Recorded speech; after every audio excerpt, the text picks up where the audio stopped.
Eh, Assalamualaikum warahmatullahi wabarakatuh. Selamat pagi, salam sejahtera buat kita semua. Terima kasih atas kehadiran Bapak dan Ibu semua dalam acara sosialisasi peningkatan informasi titik api atau hotspot berbasis data satelit penginderaan jauh untuk deteksi dan pemantauan kebakaran hutan dan lahan. Perkenalkan, saya Ayomi Dipaminto, mohon izin untuk menjadi moderator pada saat sosialisasi ini.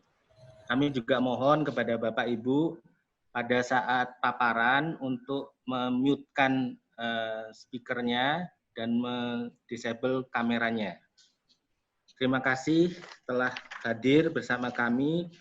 Dari undangan yang sudah kita sampaikan, sudah ada 77 yang konfirmasi, dan sekarang sudah 68 yang sudah bergabung saat kami.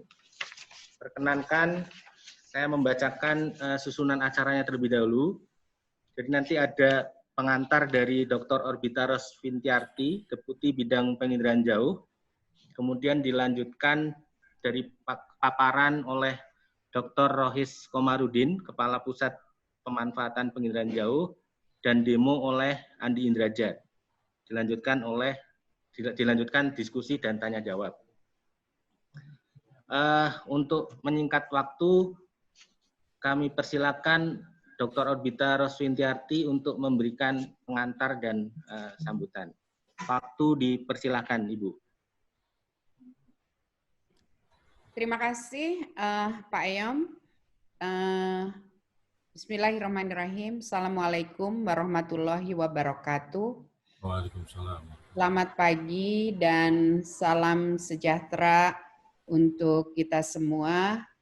Terima kasih kepada Bapak dan Ibu sekalian yang sudah hadir pada kesempatan ini. Mudah-mudahan penerimaannya baik karena pada saat pandemi ini, pandemi COVID-19, kita sudah cukup terbiasa untuk melakukan pertemuan melalui daring.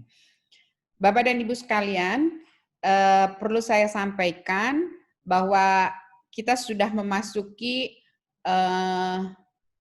masa kebakaran hutan dan lahan. Nanti akan disampaikan juga bahwa kewajiban Lapan dalam memberikan informasi hotspot oleh Pak Rohis. Yang akan saya sampaikan bahwa pada tanggal 28 Januari 2020 lalu, saat Rakornas Citra Penginderaan Jauh, kami sudah meluncurkan 8 Fire Hotspot, website maupun mobile application untuk versi pertama. Dalam versi pertama itu sudah diakomodir beberapa satelit data yang langsung diterima di Stasiun Bumi 8. Kemudian pada hari ini kami meluncurkan yang versi 2, karena pada bulan Januari lalu kami sudah sampaikan bahwa akan diluncurkan versi selanjutnya yang maksudnya adalah untuk memperkuat informasi-informasi sebelumnya. Nanti akan disampaikan dalam paparan presentasi dan juga demo yang akan kami lakukan setelah paparan presentasi. Pada dasarnya kami sangat berterima kasih teman-teman dari BNPB, BMKG, KLHK, dan juga Polda dan BPBD dari 8 provinsi saat hari ini untuk sosialisasi, yaitu dari Riau, Jambi, Lampung, Sumatera Selatan, Kalimantan Barat, Kalimantan Tengah, Kalimantan Selatan, dan Kalimantan Timur telah bergabung dalam kegiatan ini. Kami sangat mengharapkan masukan dari Bapak dan Ibu sekalian dan juga tentunya validasi lapangan, karena dalam kondisi saat ini kami akan sangat susah sekali untuk melakukan validasi lapangan. Jadi apabila Bapak dan Ibu sekalian memberikan feedback kepada kami untuk kondisi di lapangan, itu akan memperbaiki metodologi yang akan dilakukan. Seperti tadi disampaikan bahwa acara hari ini adalah paparan apa yang baru akan kami yang baru yang dilakukan, dan kemudian demo langsung singkat. Setelah itu kita tanya jawab sampai pukul 11 waktu Indonesia Barat atau sebelum Jumatan, karena hari ini hari Jumat, jadi mari kita selesaikan sebelum Jumatan, dan saya rasa kita cukup waktu untuk berdiskusi bersama. Terima kasih sekali lagi saya sampaikan atas undangan yang telah kami kirimkan.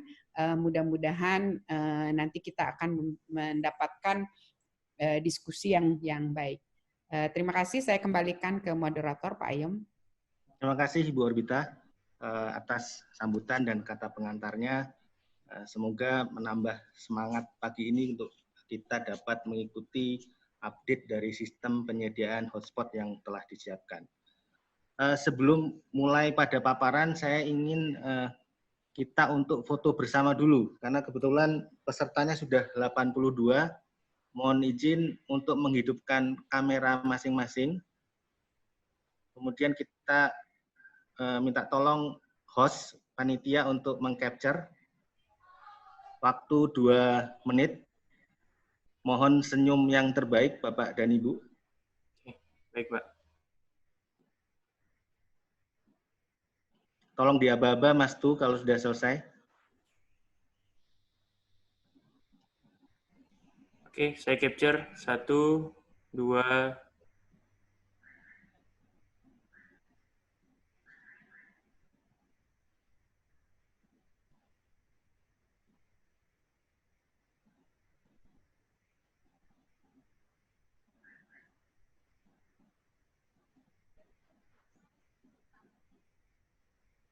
Ada 4 window. Sudah Mas Tu? Oke, baik, sudah. Terima kasih, Bapak Ibu. Terima kasih Bapak Ibu. Mohon dinonaktifkan kembali kameranya. Kita akan mulai pada acara paparan pertama, yaitu dari Dr. Rohis Komarudin, Kepala Pusat Pemanfaatan Penginderaan Jauh 8, akan memaparkan mengenai peningkatan informasi titik api berbasis data penginderaan jauh satelit untuk deteksi pemantauan kebakaran hutan. Waktu 30 menit, kami persilahkan Pak Rohis. Baik, terima kasih Pak Ayom. Assalamualaikum warahmatullahi wabarakatuh. Selamat pagi, salam sejahtera bagi kita semua. Yang saya hormati Ibu Deputi Bidang Penginderaan Jauh 8, Bapak Ibu pejabat eselon 1, eselon 2, kementerian lembaga atau yang mewakili, Bapak Ibu dari perwakilan Kapolda, Polda di 8 rawan bencana. Kemudian yang saya hormati juga Bapak Ibu dari BPBD, kemudian juga dari dinas-dinas kehutanan yang hadir saat ini. Mohon izin untuk menyampaikan materi terkait dengan sosialisasi peningkatan informasi titik api atau hotspot berbasis data satelit penginderaan jauh untuk deteksi dan pemantauan kebakaran hutan dan lahan. Sebelum saya sosialisasi, mungkin perlu saya jelaskan yang menjadi tugas dan fungsi 8 di dalam penginderaan jauh. Jadi kami di 8 ini mempunyai tugas untuk melaksanakan perumusan dan pelaksanaan kebijakan teknis di bidang penginderaan jauh. Kemudian fungsi kami ada beberapa fungsi yang kebanyakan adalah terkait dengan penelitian, pengembangan dan pemanfaatan. Tetapi saya ingin menggarisbawahi ada dua fungsi yang penting bagi kami adalah terkait dengan pelaksanaan perolehan, pengolahan dan penyimpanan dan distribusi data penginderaan jauh melalui Bank Data Penginderaan Jauh Nasional, dan juga pelaksanaan pemanfaatan dan diseminasi informasi penginderaan jauh melalui pengelolaan sistem pemantauan bumi nasional. Untuk menjalankan tugas dan fungsi kami membangun 3 ground station atau penerima data satelit yang lokasinya ada di Jakarta. Di Jakarta ini kami menerima data NOAA, data METOP, dan juga data Himawari. Kemudian kami juga membangun stasiun bumi atau receiving station atau stasiun penerima data satelit di Bogor. Itu menerima data Aqua, Terra, Landsat 8, dan Landsat 7. Stasiun bumi yang paling besar ada di Parepare, yang lokasinya di tengah-tengah wilayah Indonesia, dan kami menerima selain data Aqua, Terra, SNPP, NOAA 20, dan METOP, juga menerima data-data satelit yang resolusi tinggi, seperti Spot 67 dan Terasar X, dan juga satelit resolusi sangat tinggi Pleiades 7 dan Landsat 8 di resolusi menengah. Itu adalah fasilitas penerima penerima data satelit yang kami punyai di LAPAN. Dan kalau dirinci lagi, ini adalah data-data yang kami terima, yang diakuisisi Stasiun Bumi Pinggiran Jauh saat ini, yang tadi kita bagi menjadi data resolusi rendah, itu resolusi spasialnya lebih besar dari 250 meter, kemudian data optik resolusi menengah, resolusi spasialnya 15-30 meter, kemudian data resolusi tinggi, Spot 67, dan data optik sangat tinggi, Pleiades 1A dan 1B, dan juga data radar. Kita terima Terasar X dan juga Tandem X. Semua data ini bisa digunakan oleh instansi pemerintah di Indonesia. Syarat dan ketentuan yang berlaku, tetapi lisensinya sudah sebagian besar adalah lisensi pemerintah Indonesia, sehingga setiap pemerintah Indonesia dapat menggunakan data ini. Nah, terkait dengan informasi hotspot, jadi kami mendapatkan juga mandat dan kesepakatan dari Kementerian Lingkungan Hidup dan Kehutanan, dan ini surat yang ditulis oleh Ibu Menteri pada tanggal 20 April 2016, yang intinya adalah bahwa disepakati bahwa data hotspot yang dijadikan acuan itu bersumber dari LAPAN, dengan wali data Kementerian Lingkungan Hidup dan Kehutanan, kemudian pelaksananya adalah Direktorat Pengendalian Kebakaran Hutan dan Lahan, dan ini mewajibkan kementerian lembaga untuk jika mempublikasikan harus mengacu pada data tersebut. Nah, kenapa informasi hotspot LAPAN ini menjadi acuan? Ini karena data hotspot yang dapat ditampilkan itu mendekati real time dibandingkan dengan data yang diperoleh dari NASA, karena kita punya letak stasiun bumi yang berada di Indonesia. Kemudian kami LAPAN ini menjamin ketersediaan dan kestabilan jaringan serta kontinuitas data. Kemudian ini merupakan hasil analisis dan olahan anak bangsa yang sekaligus mewujudkan salah satu cita-cita yang sebagaimana diharapkan dalam Undang-Undang 21 tahun 2013 tentang keantariksaan. Kemudian ini juga mandat lain yang adanya instruksi Presiden nomor 3 tahun 2020 tentang penanggulangan kebakaran hutan dan lahan, antara lain itu di nomor 21 bahwa Kepala Lembaga Penerbangan Nasional menyediakan data citra satelit yang berkualitas dan memadai untuk mendukung upaya penanggulangan kebakaran lahan dan hutan. Oleh karena itu, dengan mandat-mandat tersebut, kami mencoba mengembangkan dan terus meningkatkan informasi titik api atau hotspot.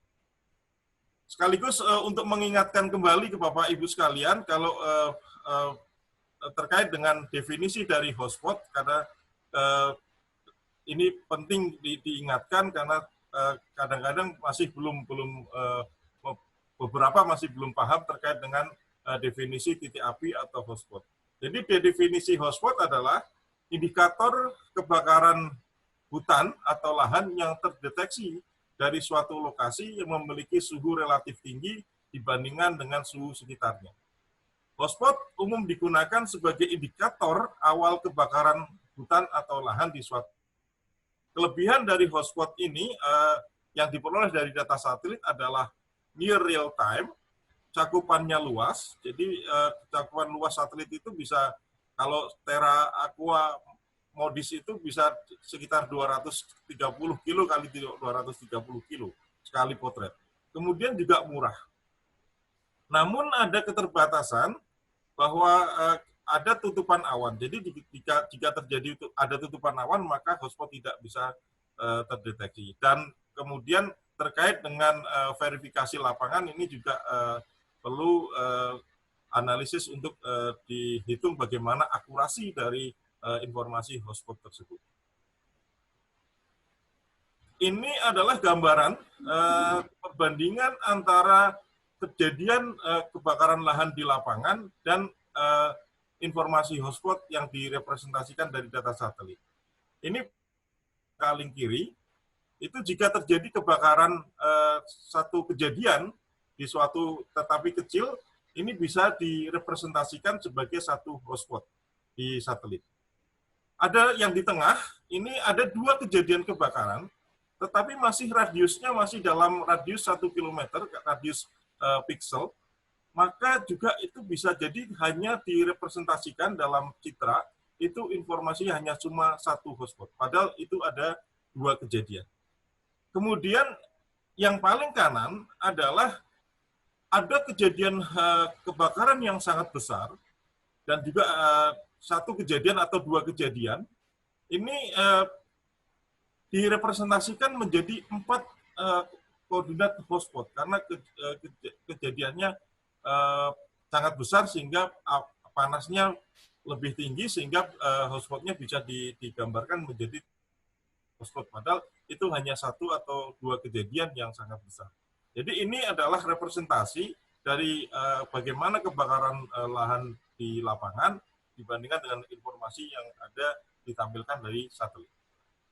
Nah, ini perkembangan kami, penyediaan informasi hotspot oleh Lapan, kami sudah mengembangkan sejak tahun 90-an dengan data NOAA yang resolusi spasialnya sekitar 1 km. Kemudian pada tahun 2008, kami mulai mengembangkan dengan data Terra Aqua Modis, juga resolusi spasialnya 1 km. Kemudian tahun 2015 kami juga mulai mengembangkan, menambah dari Terra Aqua Modis ke SNPP FIRST yang resolusi spasialnya lebih tinggi, jadi 750 meter. Pada tahun 2019, selain Terra Aqua Modis, kami sudah mulai mengembangkan NOAA 20 dengan sensor FIRST juga dengan resolusi spasial 750 meter. Dan terakhir di tahun 2020 kami mulai mengembangkan SNPP FIRST dan juga NOAA FIRST dengan resolusi spasial 375 meter, artinya ini resolusi spasialnya lebih tinggi. Dan juga kami mencoba menggunakan data Landsat 8 Oli dengan resolusi spasial 30 meter. Nah, ini adalah data-data yang digunakan untuk bisa memantau hotspot. Untuk menentukan hotspot, kami ada satelit Terra dengan sensor Modis. Ini resolusi spasialnya 1 kilo. Kemudian Aqua itu juga sama, dengan resolusi spasial 1 km, kemudian SNPP spasial 375 meter, NOAA 20 dengan resolusi spasial 375 meter, dan juga Landsat resolusi spasialnya 30 meter. Nah, di dalam setiap produk informasi hotspot yang kami sampaikan, itu ada keterangan tingkat kepercayaan. Jadi ada kode di situ, rendah, medium, dan tinggi, dan masing-masing satelit memiliki kategori rendah, medium, tinggi. Dan itu direpresentasikan dengan angka-angka. Nah, satelit itu memiliki juga jadwal atau pemotretan yang berbeda-beda, sehingga kalau satelit misalnya pada siang hari tidak tidak terpantau tidak terjadi kebakaran, kemudian pada sore harinya terpantau kebakaran, maka satelit yang lain bisa melakukan pemotretan adanya kebakaran. Nah, ini adalah waktu dan cakupan pemantauan hotspot dari masing-masing satelit. Ada yang siang dan juga ada yang malam. Nah, khusus terkait dengan Landsat, memang ini tergantung lintasannya. Jadi setiap hari memang Landsat ini melintas di Indonesia, tetapi untuk berulang ke lokasi yang sama ini perlu waktu 16 hari. Dan ini yang kita manfaatkan kalau satelit Landsat itu melintas di wilayah kita, kemudian memotret adanya kebakaran, maka bisa kami informasikan bahwa di itu ada kebakaran. Nah, ini adalah perbandingan. Kalau Bapak Ibu sekalian, tadi saya sering menyebut terkait dengan resolusi spasial, ini adalah perbandingan antara resolusi spasial ukuran piksel 1 kilo, 375 30 meter. Bisa saya jelaskan bahwa kalau ukuran pikselnya itu 1 kilo, maka dalam 1 kilo itu hanya satu informasi. Jadi hanya satu informasi. Kemudian kalau dibagi lagi menjadi ukuran pikselnya lebih besar, lebih tinggi, itu sekitar 375 meter, 75 meter dalam ukuran lokasi yang mungkin 1 kilo itu bisa menjadi 9 piksel atau 9 informasi. Nah, ukuran 1 kilo itu kalau di breakdown dengan piksel yang 30 meter, maka banyak informasi yang bisa dilakukan. Dan ini adalah menjelaskan kedetilan. Jadi bisa jadi kalau kita representasikan dengan informasi hotspot, jadi kalau misalnya pada satu ukuran piksel 1 kilo satu hotspot, itu di ukuran 375 bisa lebih dari mungkin bisa 3 atau lebih dari 9, bahkan mungkin semuanya bisa diidentifikasi sebagai hotspot bisa 9. Nah, bayangkan kalau kita ukuran pikselnya 30 meter, itu pasti hotspotnya akan lebih banyak lagi. Nah, itu yang mendasari kami untuk melakukan clustering nantinya.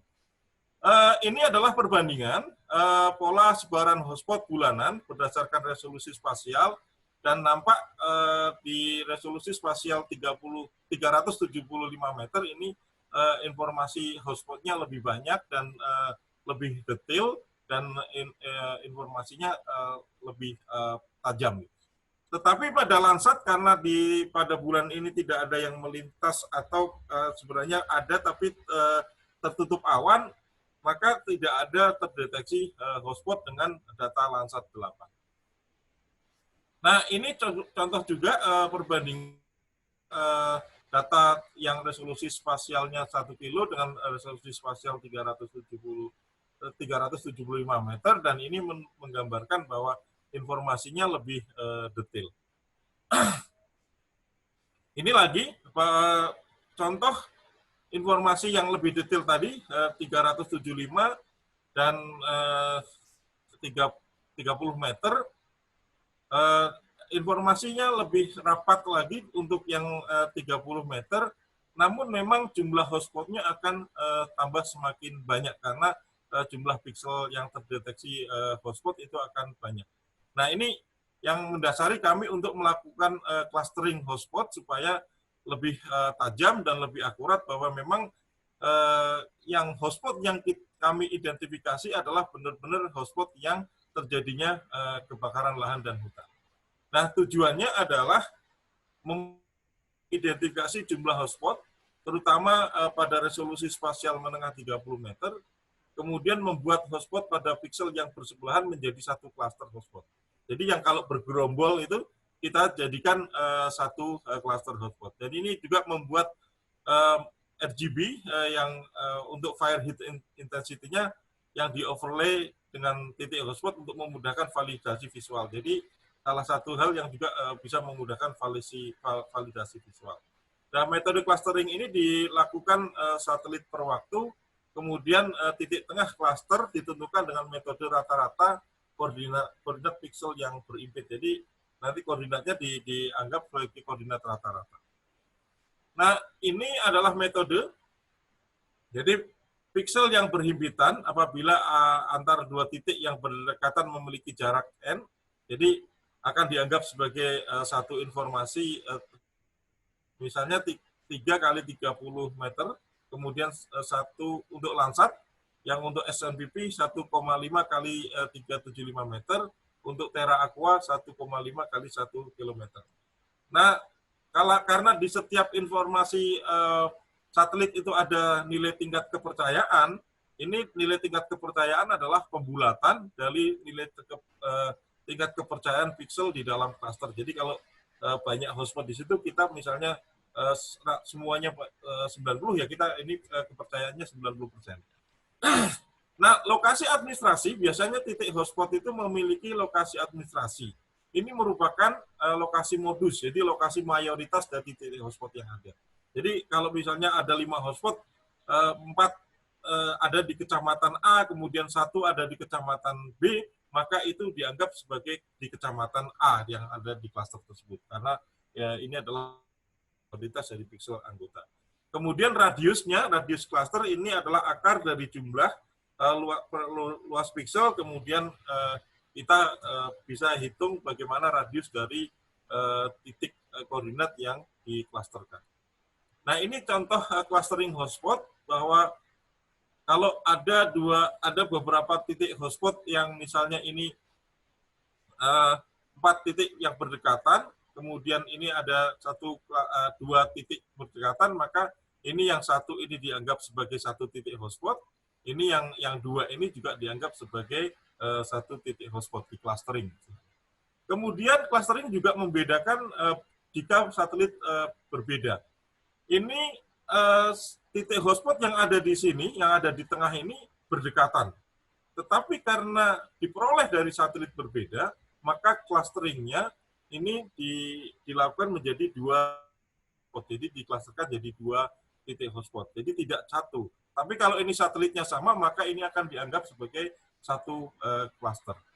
Nah, kemudian juga, walaupun ini yang terakhir, walaupun dengan gerombolannya itu berdekatan, tetapi berbeda waktu, maka juga kami klasterkan bahwa berbeda waktu penerimaan menjadi 2 hotspot. Walaupun kalau yang metode pertama akan dijadikan 1, tetapi karena adanya berbeda waktu, maka ini menjadi 2 cluster hotspot.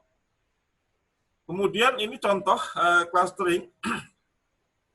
Clustering dari data Landsat yang kita peroleh jumlah hotspotnya ada 1.237 hotspot. Nah, setelah di cluster, kami hanya melihat ada hanya 96 titik hotspot, sehingga hampir sama dengan data radius ini, kita bisa melihat jumlah hotspotnya lebih kecil, tetapi radiusnya hampir sama, sehingga kita bisa menggambarkan bagaimana jumlah hotspot yang lebih sedikit, dan itu juga menggambarkan bahwa hotspot ini benar-benar adalah hotspot yang terjadi kebakaran lahan dan hutan. Untuk mengakses informasi hotspot, mungkin Bapak Ibu sekalian sudah install juga di mobile apps yang 8 Fire Hotspot, dan juga kami sediakan juga website dengan ini alamatnya, nanti bisa di file presentasi ini bisa kami bagikan, nanti bisa dilihat, di-download bagaimana untuk bisa mengakses informasi hotspot tersebut.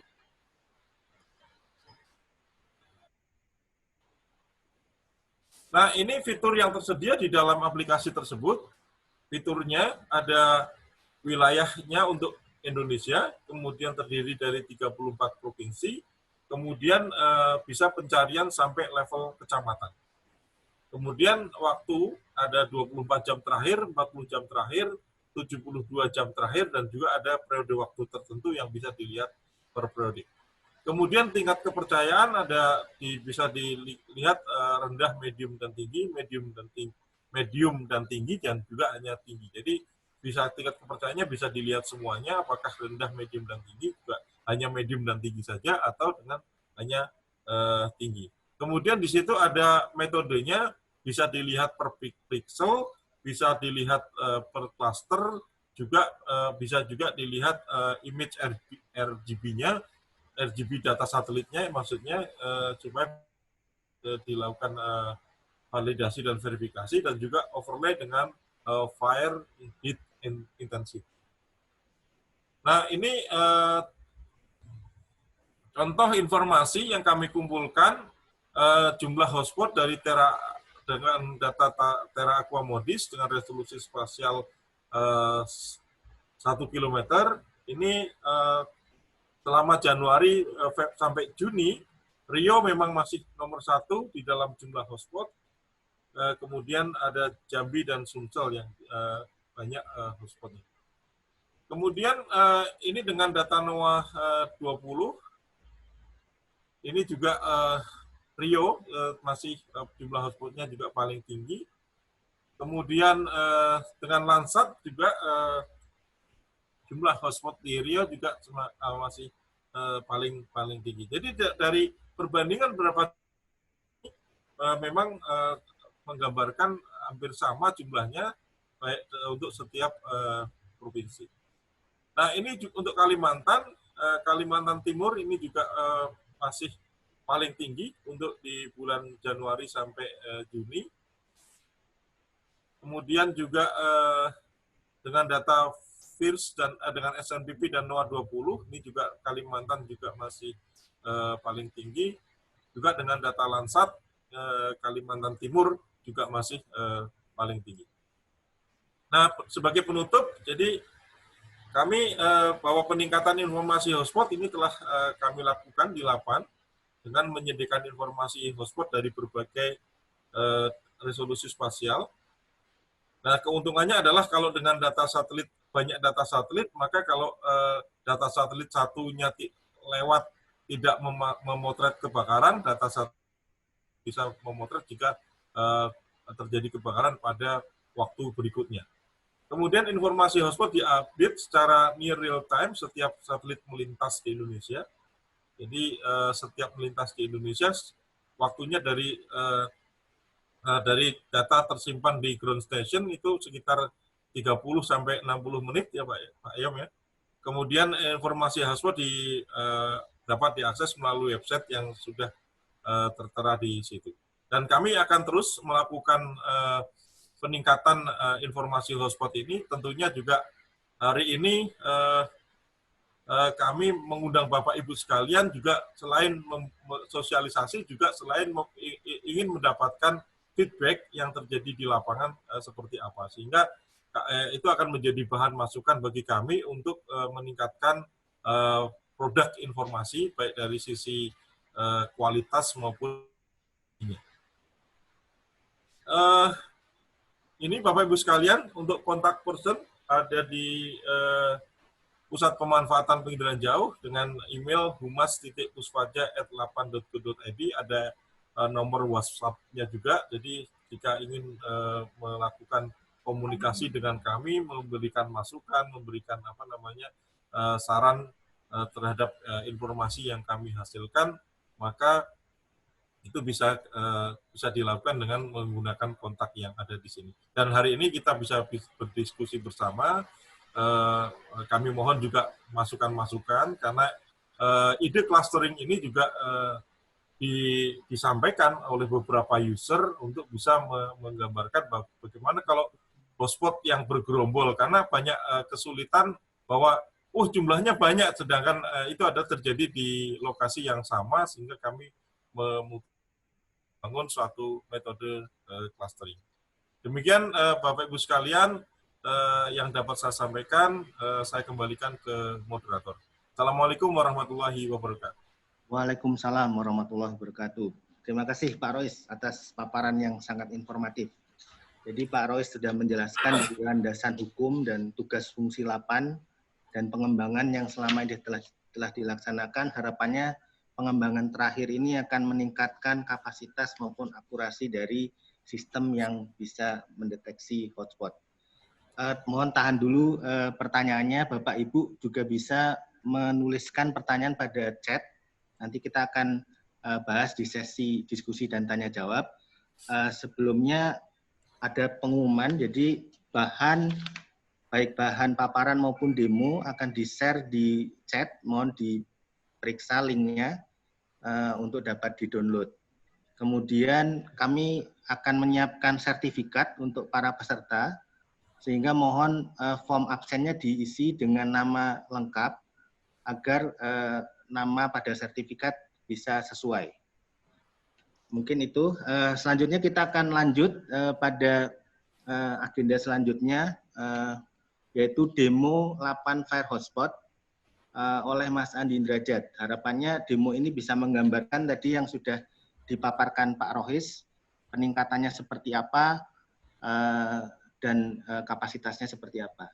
Pak Andi, kami persilakan waktu 20 menit. Silakan Pak Andi. Terima kasih Pak Yom. Assalamualaikum warahmatullahi wabarakatuh. Saya akan langsung mendemokan sistem website hotspot yang baru kami. Saya mohon waktu sebentar, mau screen share.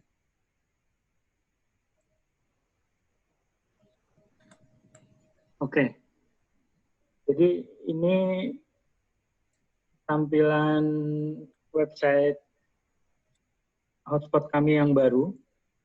Saat ini kita bisa lihat langsung jumlahnya, ada hari ini 24 jam terakhir ada 120. Ini dengan berbagai tingkat kepercayaan dan dari berbagai data satelit. Nah, yang pertama yang membedakan, kita lihat yang lama. Yang lama itu jumlahnya ada 161 hotspot. Kenapa jumlahnya berbeda? Seperti dijelaskan tadi oleh Pak Rois, bahwa yang baru ini kita sudah melakukan sistem masking. Jadi kalau data hotspot itu ada di atas misalnya perumahan, di atas kilang minyak atau pabrik biasanya juga banyak itu, atau permukaan yang terang biasanya suka ada. Nah, kita sudah memasukkan ke database kita sebagian informasi itu. Jadi kalau ada titik hotspot di situ tidak akan ditampilkan di sistem yang baru ini. Jadi sistem ini sudah melakukan masking. Hal itu yang menyebabkan jumlahnya berbeda. Nah, kedepannya kita butuh data lapangan dari bapak-bapak dan ibu-ibu yang ada di lapangan untuk memperbaiki database ini.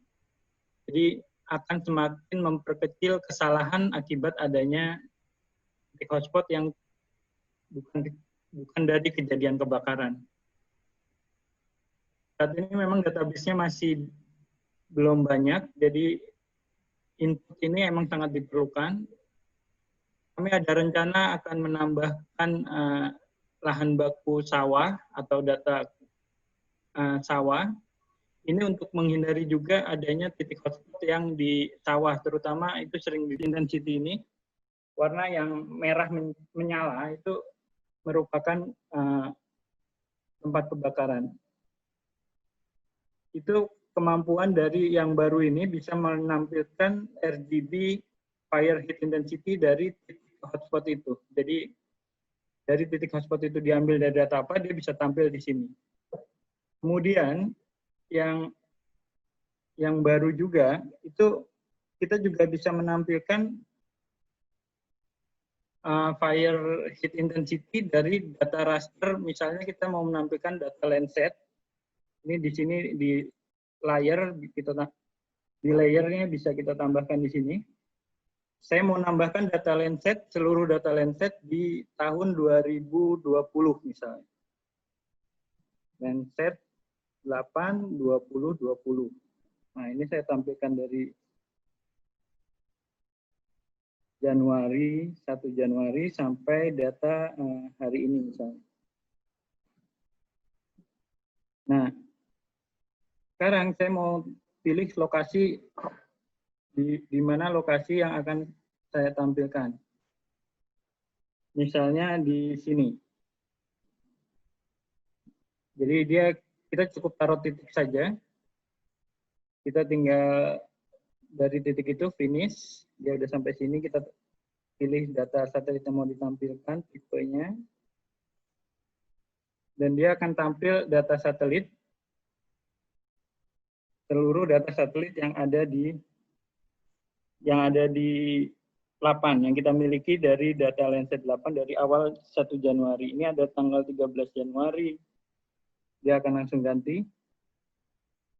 Ini ada tanggal berikutnya. Jadi Landsat ini lewat di satu tempat biasanya setiap 16 hari sekali. Jadi dia lewat situ setiap 16 hari sekali. Ini seluruh datanya ditampilkan sampai data yang terakhir lewat itu tanggal 7 Juli. Nah, ini data yang terakhir lewat. Jadi website yang baru ini udah punya kemampuan itu.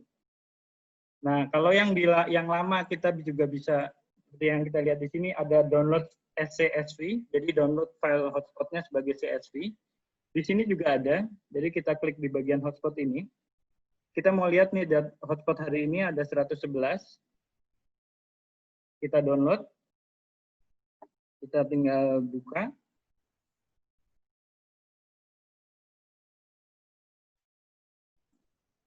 Jadi ini isinya seperti ini, download datanya. Jadi di sini ada ID, ada tanggal perekaman, ada waktu tanggal dan waktu perekaman nih kalau dilihat di sini. Dan sekarang waktunya kita sudah pakai WIB. Kalau sebelumnya kita pakai UTC, sekarang sudah pakai WIB. Jadi mungkin ada perbedaan di sini. Kalau dulu biasa download harus ditambah 7 untuk mendapatkan waktu WIB-nya, sekarang sudah WIB. Ini koordinatnya, ini tingkat kepercayaannya, jadi ada 3 tingkat kepercayaan, rendah, sedang, dan tinggi. Dilambangkan dengan 7, 8, dan 9. Nah ini untuk data satelitnya, ini untuk radiusnya. Jadi radius ini kita gambarkan 3 kali dari